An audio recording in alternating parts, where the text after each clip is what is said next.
스도쿠에 관한 하나의 비유. 요즘 제가 일하는 곳에서는 서간체가 유행한 것 같습니다. 서간체가 유행까지 할 것인지는 잘 모르겠지만 아무래도 다들 독백에 지친 모양입니다. 문어체로 쓰는 글은 종종 아무도 듣지 않는 이야기를 혼자서 중얼대는 기분이니까요.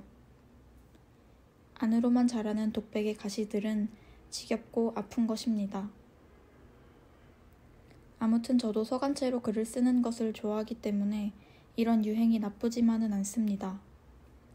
사람을 앞에 두고 말을 하거나 종이에 글을 쓸 때보다 글로 말을 하는 척을 할 때 가장 자유로워지는 착각에 빠집니다.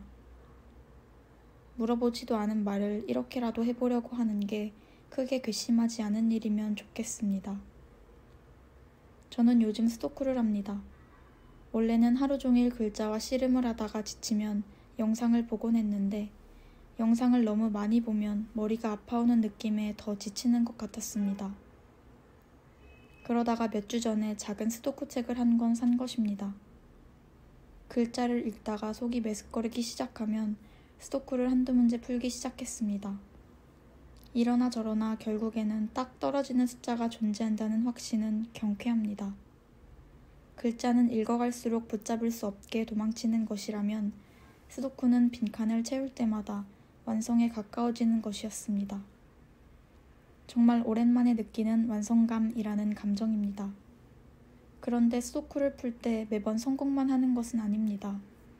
차례대로 채워가는 숫자들이 끝까지 맞아떨어지면 성공이지만 가끔은 3분의 2 정도 완성한 뒤에도 내가 어디선가 잘못된 숫자를 써 넣었다는 사실을 깨달을 때가 있기 때문입니다. 예를 들어 이 자리에는 반드시 9가 들어가야 하는데 이미 옆칸에 9가 쓰여 있는 경우입니다.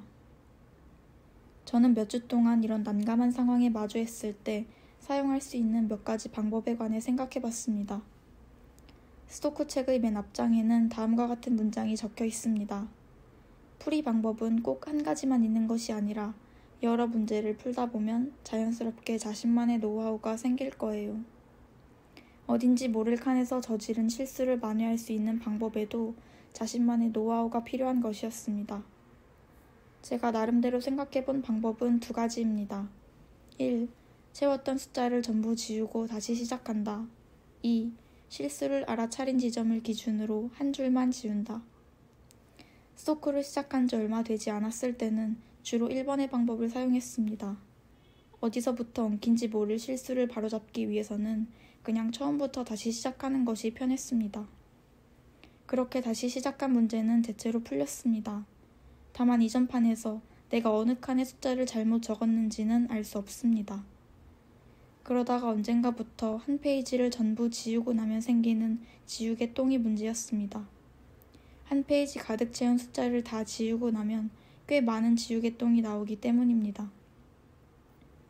지우개 똥은 입으로 불어 날린다고 사라지는 것이 아니라 책상 어딘가에 반드시 남기 때문에 언젠가는 치워줘야 합니다. 아무튼 매번 지우개 똥을 치우는 것도 번거로운 일이라 2번의 방법을 사용하기 시작했습니다.